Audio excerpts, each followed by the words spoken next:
Welcome everyone. Welcome to Planks Day. My name is Jamie. I am your host for this challenge, and we're going to be on the mat working different variations of planks.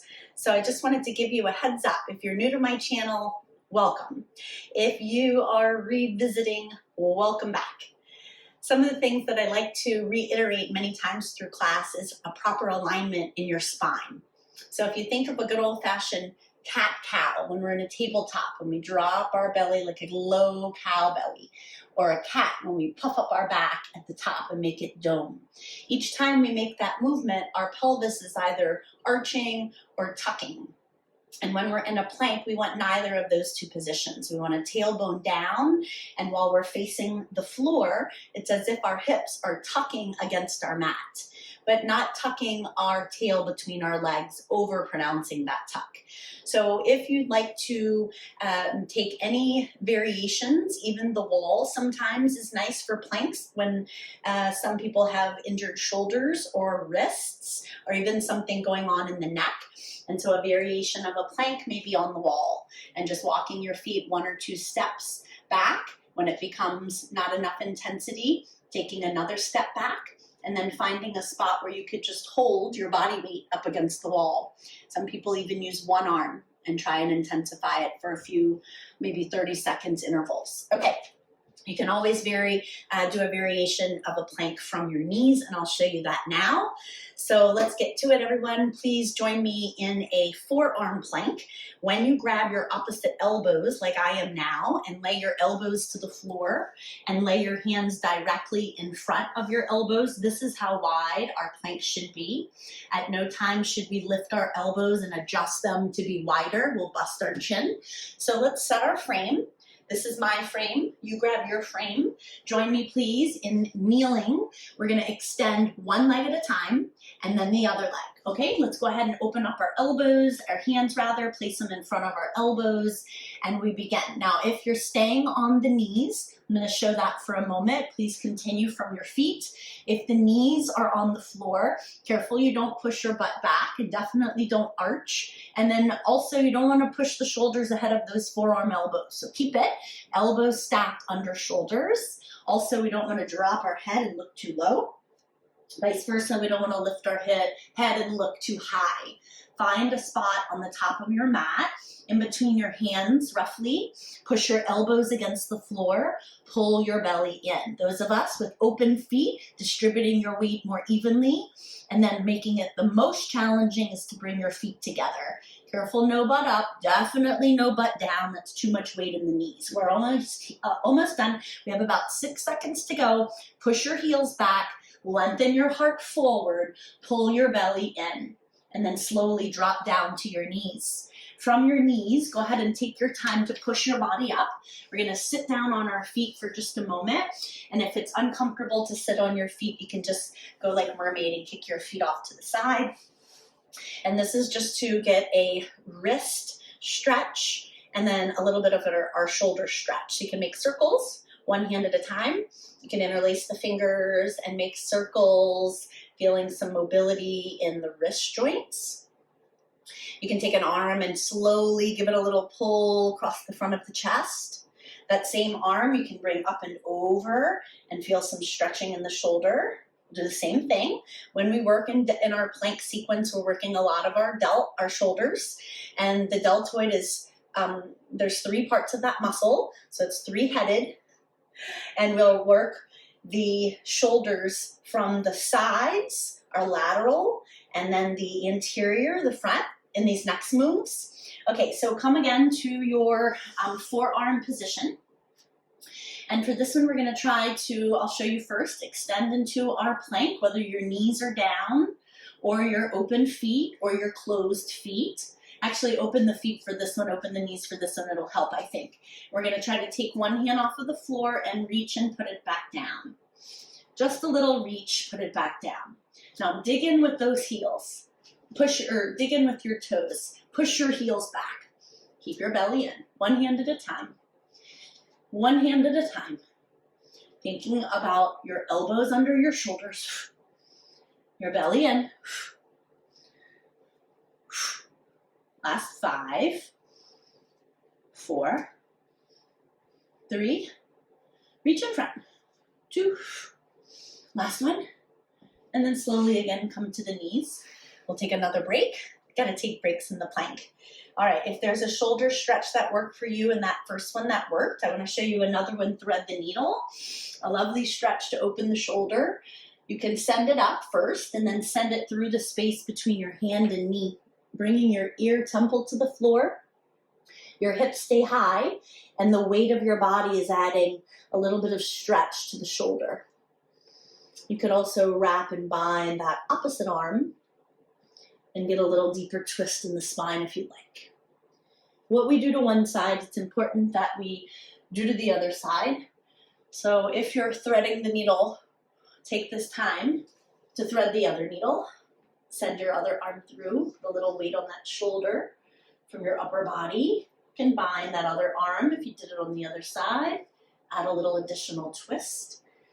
Okay, coming back down into a plank. But this time, instead of forearm, we've done 2. We're gonna move to our hands and do 2 of the high planks as well.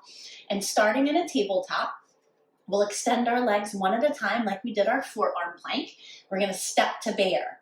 Step right underneath, knees under hips, tuck the toes, hover the knee. Step the other foot. Now you're a bear. Step back into plank.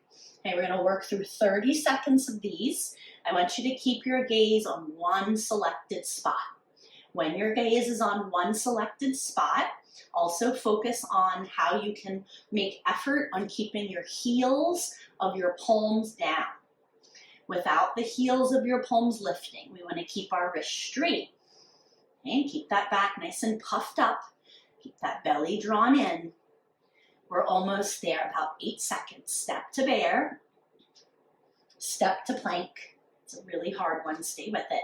If you're unable to step to bear, you can step to the knees and step to plank. Step to the knees. That's a good one too, until we're ready to lift those knees up off the floor. Okay, last 3, 2, come down to your knees. If you'd like to create a stretch for your feet, you can tuck your toes. Now at the same time, we can do our wrist stretch. Another great one is to apply pressure on the tops of your hands. Very gentle pressure. Great for the wrists. When we're working in high plank, you can turn your hands in opposite so they're facing left and right. All the directions gives your wrist a nice stretch. Not too much. You want to go over the bend. Just a little does it. Okay, here's our second plank. This time we're going to take some moves to the side and work the lateral deltoid, the side of the shoulder a little bit. Taking some rows, we're going to pull up and move to the side, okay, with each arm. So we start in a table. We'll step into a high plank. And we'll take time to make a little row, pulling and pressing. You can also think about raising the hand, and then you're going to touch the floor again. Just the right hand, raise and press. Raise it, press it. Wide feet, raise it, press it, lift and lower. Of course, you may be down on the knees. And hold your plank here. Hold on to it. We're going to go into the left hand, right here. Left hand raw. And place. Raise it. And place it. Find that one gaze to assist you. Try to omit any extra movement in the waistline and the low back. Concentrate on your breath. Exhale, lift. Inhale, lower. Last 3. Dropping down to our knees in 2. Give me one more, raise it, and then come down to the knees safely.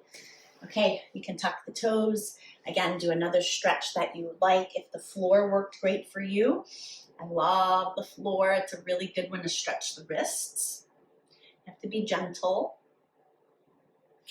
And then if the shoulders are talking to you, then of course you would Instead of doing wrist stretches at this point, you could do some more shoulder stretches.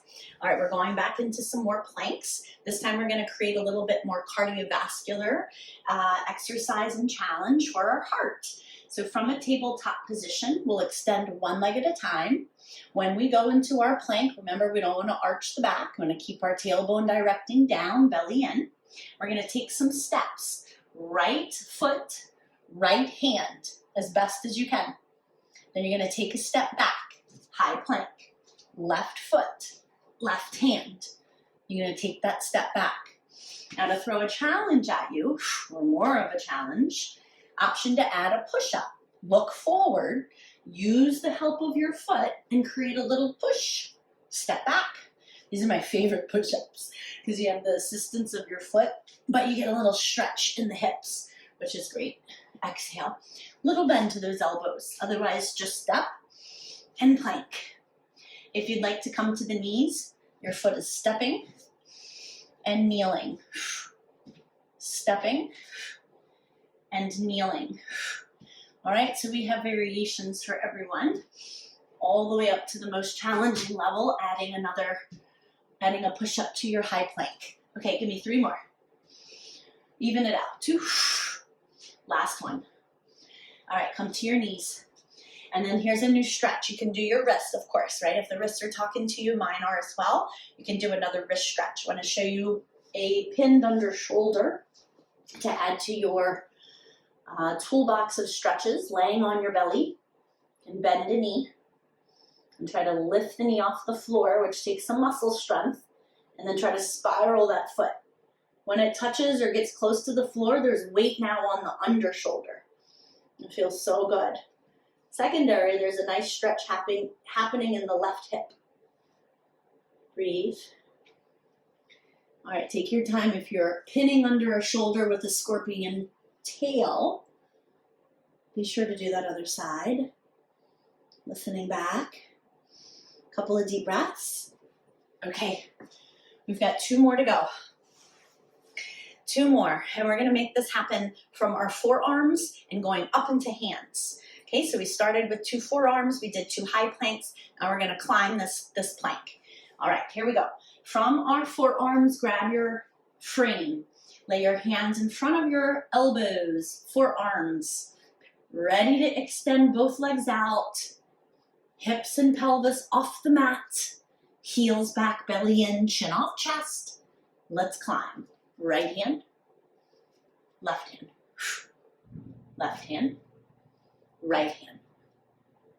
Continue up and down, and you may flow between a sequence of letting only your right hand lead on the way up and only your left hand lead on the way down. And then you may alternate it and give the other arm a chance to lower and lift. All right, give yourself 6, 5, 4, 3, 2, 1 more. Come all the way down. All right, let's take a seat. Amazing. We're going to stretch our shoulders. All right, I'm going to turn sideways or backwards even. Whether you're sitting down on your bum or your legs out in front of you, see if you can cliffhanger grip your forearm elbows and then spider walk. Try to grab a little bit more skin. Go all the way to your elbows and just hold your elbows. It's okay if you're at your wrists. We're opening through our chest, facing down towards the floor for several planks. Let's open through the chest. Okay. A variation of this one standing, if you wanted to do it throughout your day to continue the stretching, would be to interlace hands and even trying to lift the arms up. Just to stretch down at your waistline, it feels really nice too. You could sit or stand. You could raise it up or let them hang. All right, and then our final stretch is going to be a ragdoll because it feels so good to decompress our spine in ragdoll, and this is a standing posture or standing exercise. Open your feet really, really wide, spill your weight into your big toes, keep a big bend in your knees. We don't need to straighten them, and just let your weight hang. Spill all of it forward into the big toes, ball mounds of your feet. Breathe. You can take your hips for a couple of sways, left and right. Continue moving from one foot to the other. Your head is beneath your heart, so remember you're breathing slowly. And when you're ready to slowly take your time to come all the way down to a seated position, take your time in ragdoll, enjoy it. It's a wonderful, wonderful decompression standing posture. When you're ready to come down and take a seat, I wanted to thank you for spending quality time on yourself with me today. And I look forward to our next workout tomorrow. Be good to yourself. Drink lots of water, some wholesome foods, and peace, love to you. I'll see you next time.